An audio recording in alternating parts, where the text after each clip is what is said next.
यूनुस अलैहिस्सलाम का वाक़या अल्लाह ने कुरान में बयान किया है। यूनुस अलैहिस्सलाम एक बहुत अजीम नबी थे और वो इब्राहीम अलैहिस्सलाम की नस्ल में से थे। इराक में एक बस्ती थी जिसका नाम था नीनवा। यहाँ के लोग शिर्क और गुनाहों में डूबे हुए थे, तो अल्लाह ने हजरत यूनुस अलैहिस्सलाम को नीनवा के लोगों की तरफ रसूल बनाकर भेजा। अल्लाह ने कुरान में फरमाया, और हमने उन्हें 1 लाख बल्कि उससे भी ज्यादा लोगों की तरफ भेजा। नीनवा की बस्ती में तकरीबन 1,20,000 लोग थे और वो सब के सब कुफ्र पर थे। यूनुस अलैहिस्सलाम उन्हें सालों तक दावत देते रहे, मगर वो अपनी गुमराही पर ही कायम रहे। जब उन लोगों ने यूनुस अलैहिस्सलाम पर जुल्म करना शुरू कर दिया, उन्हें धमकियां देने लगे, तो आपने उन्हें अल्लाह के अजाब से मुताल्लिक आगाह कर दिया। आपने फरमाया, फला दिन तुम पर अजाब नाजिल होगा। इसके बाद गुस्से की हालत में आप बस्ती से निकल गए। हालांकि अल्लाह ने आपको सिर्फ 7 दिन की मोहलत देने की इजाजत दी थी, जिसके बाद उन पर अजाब नाजिल होता, लेकिन यूनुस अलैहिस्सलाम को खुद बस्ती से निकल जाने की इजाजत नहीं दी थी। जब अल्लाह किसी को नबी बनाकर किसी जगह पर मुकर्रर करता है, तो वो नबी उस जगह को नहीं छोड़ सकते जब तक अल्लाह की इजाजत ना हो। यही वजह है कि मोहम्मद सल्लल्लाहु अलैहि वसल्लम ने मक्का तब तक नहीं छोड़ा जब तक अल्लाह की इजाजत नहीं आ गई। अल्लाह की इजाजत के बाद ही उन्होंने मदीना की तरफ हिजरत करी। जब यूनुस अलैहिस्सलाम ने 7 दिन की मोहलत का ऐलान किया, तो आप खुद गुस्से की हालत में बस्ती छोड़कर चले गए। सूरे अंबिया में अल्लाह ताला फरमाता है, मछली वाले को याद करो जब वो गुस्से में चला गया और समझा कि हम उसको पकड़ नहीं सकेंगे। जब यूनुस अलैहिस्सलाम अपनी कौम को छोड़कर चले गए, उसी दौरान अल्लाह ताला की तरफ से अजाब की अलामतें उस बस्ती पर जाहिर होने लगी। एक बड़ा सा काला बादल उनकी तरफ बढ़ने लगा। उस बादल में आग के शोले भी नजर आने लगे। उन लोगों ने पहले ही दिन इस बादल को देख लिया और समझ गए कि ये वही अजाब है जिसका जिक्र यूनुस अलैहिस्सलाम ने किया था। वो लोग आद और समूद और लूत अलैहिस्सलाम की कौम के अजाब के बारे में वाकिफ थे। ये अजाब उनकी बस्तियों के आसपास ही आए थे। उनके सरदार इकट्ठा हुए और कहने लगे, जिस तरह अजाब पहले लोगों पर आया, हम पर भी आएगा। जल्दी करो, सब तौबा करो। फिर उन सब ने इख्तिलाफ खत्म करके माना कि यूनुस अलैहिस्सलाम सच कह रहे थे। उन सब ने अल्लाह से तौबा की और ईमान ले आए, मगर यूनुस अलैहिस्सलाम उस वक्त वहाँ नहीं थे। वो तो बस्ती से गुस्से में निकल चुके थे। उन लोगों ने पुराने कपड़े पहने जमीन पर निकल आए, रोए, गिड़गिड़ाए और अल्लाह के हुजूर सजदा किया और मग़फ़िरत मांगी। उनके सरदारों ने सब लोगों को अलग अलग कर दिया, हत्ता कि माँ को बेटी से और बाप को बेटे से जुदा कर दिया। हर शख्स अलग अलग जगह पर दुआ और तौबा में मसरूफ हो गया। ये अमल 3 दिन तक चलता रहा। हर कोई अपने गुनाहों का इजहार करता रहा, अल्लाह से माफी मांगता रहा। आखिरकार अल्लाह ताला ने उन पर रहम फरमाया और अजाब हटा दिया। अल्लाह ताला सूरह यूनुस में फरमाता है, तो ऐसी बस्ती क्यों ना हुई जो ईमान लाए और उसका ईमान उसको फायदा देता, सिवाय यूनुस अलैहिस्सलाम की कौम के। जब वो ईमान ले आए तो हमने उन पर से दुनिया के अजाब को टाल दिया और एक वक्त तक उन्हें जिंदगी का लुत्फ उठाने दिया। यानी पूरे कुरान में सिर्फ यूनुस अलैहिस्सलाम की कौम एक ऐसी कौम है जो कि पूरी की पूरी कौम ईमान ले आई थी। बाकी सारे नबियों की कौम में से कुछ न कुछ लोग ईमान लाने से इनकार जरूर करते थे। ये एक अजीम मौजज़ा था। यूनुस अलैहिस्सलाम की कौम सिर्फ अजाब की अलामत देखकर ईमान ले आई और अल्लाह ने अजाब हटा दिया। ये अल्लाह की कुदरत और रहमत का सबूत है। अल्लाह जिसे चाहे उसे हिदायत देता है। एक साथ 1,20,000 लोग ईमान ले आए, जबकि उनके नबी उनके बीच में मौजूद भी नहीं थे।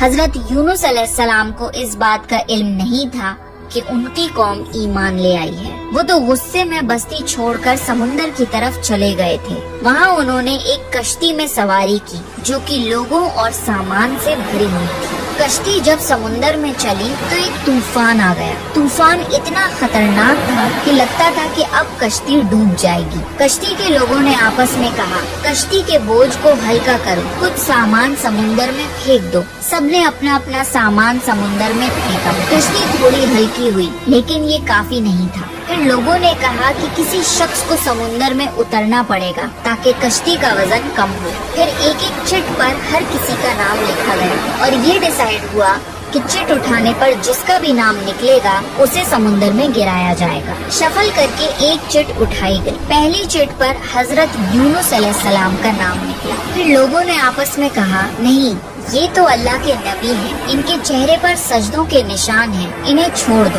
پھر دوبارہ چٹس کو شفل کیا گیا اور دوسری بار چٹ اٹھائی گئی۔ اس بار بھی یونس علیہ السلام کا نام نکلا۔ تو پھر تیسری بار چٹس شفل کر کے ایک اور چٹ اٹھائی گئی، مگر تیسری بار بھی چٹ پر یونس علیہ السلام کا ہی نام نکلا۔ جب بار بار یونس علیہ السلام کا نام نکلتا رہا تو آخر لوگوں نے مجبوراً یونس علیہ السلام کو سمندر میں گرا دیا۔ اس وقت اللہ تعالیٰ نے ایک بڑی مچھلی یعنی ویل فش کو حکم دیا کہ یونس علیہ السلام کو نگل لے۔ تو پھر اس ویل فش نے یونس علیہ السلام کو نگل لیا، مگر اللہ تعالیٰ نے مچھلی کو یہ حکم دیا تھا کہ یونس علیہ السلام کو چوٹ نہیں لگنی چاہیے۔ مچھلی نے یونس علیہ السلام کو نقصان نہیں پہنچایا۔ یونس علیہ السلام مچھلی کے پیٹ میں چلے گئے۔ آپ کو سمجھ آ گیا کہ یہ سب اسی وجہ سے ہوا ہے کہ آپ اللہ کی اجازت کے بغیر بستی سے نکل آئے۔ یونس علیہ السلام کو بہت پچھتاوا ہوا اور انہوں نے خود پر افسوس کیا۔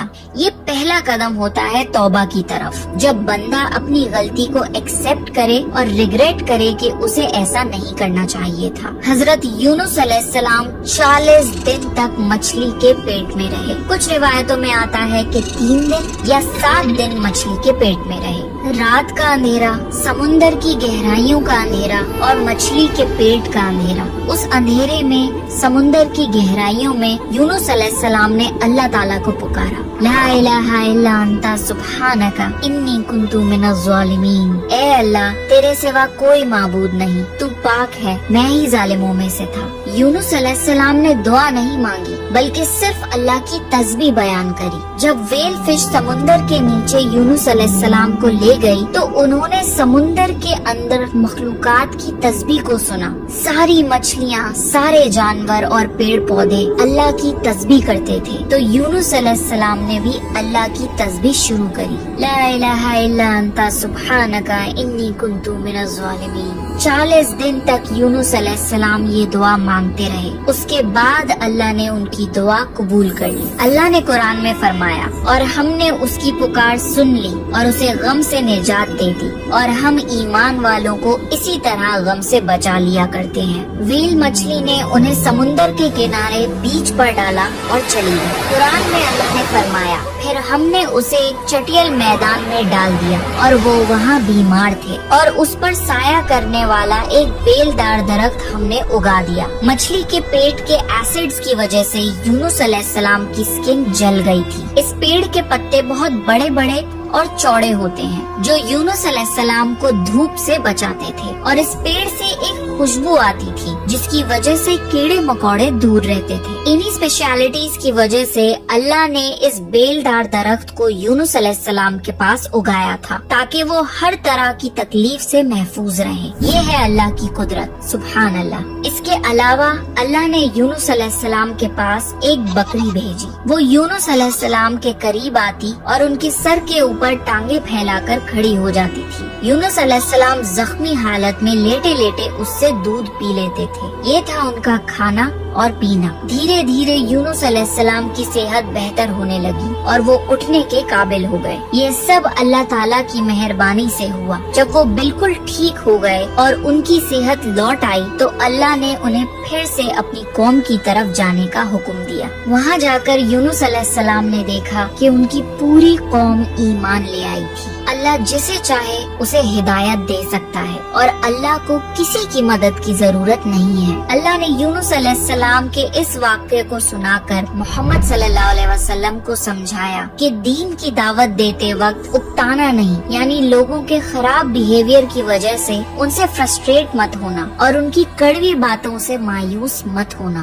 اللہ نے قرآن میں فرمایا، آپ جسے چاہیں اسے ہدایت نہیں دے سکتے، بلکہ اللہ جسے چاہتا ہے اسی کو ہدایت دیتا ہے، اور کسی کو دین کی دعوت دیتے وقت یہ ایکسپیکٹ نہیں کرنا چاہیے کہ وہ فوراً ہماری بات مان جائے گا، کیونکہ ہدایت دینے والی ذات صرف اللہ کی ہے۔ यूनुस अलैहिस्सलाम के किस्से में बहुत बड़ा सबक ये है कि हमें कभी भी अल्लाह की रहमत से मायूस नहीं होना चाहिए, चाहे हमारी गलती कितनी भी बड़ी हो। अगर बंदा सच्चे दिल से तौबा करे तो अल्लाह उसे जरूर माफ करता है। दूसरा सबक ये कि नेकी का काम, दावत देना या हक की बात कहना कभी छोड़ना नहीं चाहिए, चाहे लोग सुने या ना सुने। हिदायत देना अल्लाह के हाथ में है और हमारा काम सिर्फ पैगाम पहुंचाना है। तीसरा लेसन ये है कि गुस्सा और जल्दबाजी इंसान को मुश्किल में डाल देती है। जैसे हजरत यूनुस अलैहिस्सलाम ने गुस्से में अपनी कौम को छोड़ दिया, लेकिन बाद में उन्हें इस जल्दबाजी और गुस्से का पछतावा हुआ। और आखिरी सबक ये कि हम चाहे कितनी भी बड़ी मुसीबत में मुब्तला क्यों ना हो, अल्लाह हमें उस मुसीबत से निकाल सकता है और हमारे लिए आसानियाँ पैदा कर सकता है। भला सोचिए,